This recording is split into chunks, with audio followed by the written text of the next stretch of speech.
பசங்கள் 10லிருந்து ராஜா கோவிந்தராஜ். நம்மளோட வழிபாட்டு முறைகளில் தெய்வ வழிபாடு அப்படின்னு சொல்லக்கூடியது மிக உன்னத நிலைங்க. இன்னும் சொல்லப்போனால் உயர்ந்த நிலையை நம்ம குடும்பத்துக்கு ஏற்படுத்தி தரக்கூடிய சக்தி இந்த வழிபாட்டு முறைகளுக்கு உண்டு.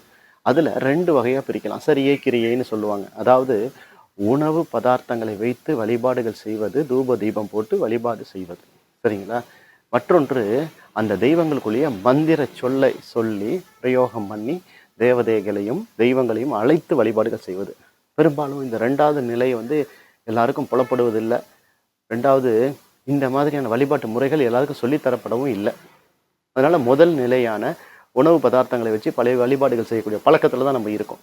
இப்போது சில கோவில்கள் எடுத்துக்கிட்டிங்கன்னா எந்திர பிரதிஷ்டை பண்ணி அந்த மந்திரங்களை உருவேற்றி அந்த கோவிலுக்குள்ளே அது அலைவரிசையாக வச்சுருப்பாங்க. நம்ம போய் வழிபாடுகள் செய்துட்டு வர்றப்போ அது நம்ம ஆன்மாவில் பதியும், நமக்கு நன்மைகளை செய்யும். இது நமக்கு தெரிஞ்ச விஷயம்தான். இப்போ மந்திரத்தையே கோவிலாக அமைச்சிருக்கிறது அப்படிங்கிற ஒரு ஸ்தலம் உண்டுங்க. அது திருமீச்சூரில் இருக்கக்கூடிய லலிதாம்பிகை கோவில் அப்படின்னு எனப்படும். இது பேரளத்துக்கு பக்கத்தில் இருக்குங்க.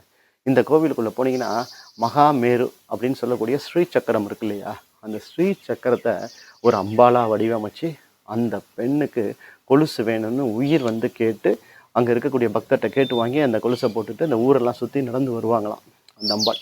அந்த மாதிரி அம்சமான கோவில் அது, சரிங்களா? அந்த கோவிலுக்கு போனீங்கன்னா இந்த லலிதாம்பிகையுடைய பீஜாட்சர மந்திரத்தை நீங்கள் கேட்கலாம். மந்திர ஒளி பிளம்புக்குள்ளே நீங்கள் நின்று சிவபெருமானையும் அம்பாளையும் வழிபாடுகள் செய்யலாம். அவ்வளோ ஒரு அற்புதமான கோவிலுங்க. இந்த கோவிலுக்கு போக முடியாதவங்க சேலத்துக்கு போகிறோம் இல்லையா, திருச்சியிலேருந்து சேலம் எல்லைக்குள்ளே உள்ளே போகிறோம் இல்லையா, அந்த எல்லையில் ஒரு ஊத்துமலைன்னு ஒரு மலை உண்டு. அந்த மலையடி வாரத்தில் பாலசுப்ரமணிய சுவாமி கோவில்னு ஒரு முருகன் கோவில் உண்டு.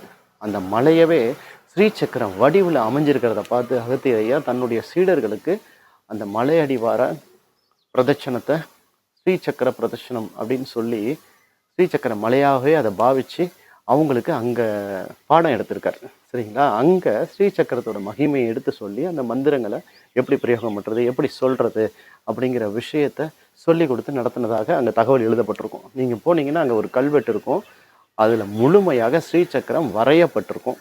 தியான மண்டபமும் உண்டு, தனியாக இருக்கும். அதாவது பாலசுப்ரமணிய சுவாமி கோயில் அருகிலே அது இருக்கும், இந்த எல்லைக்குள்ளேயே இருக்கும்னு வச்சுக்கோங்களேன். அங்கே இருக்கக்கூடிய பைரவர் விசேஷமானவர்.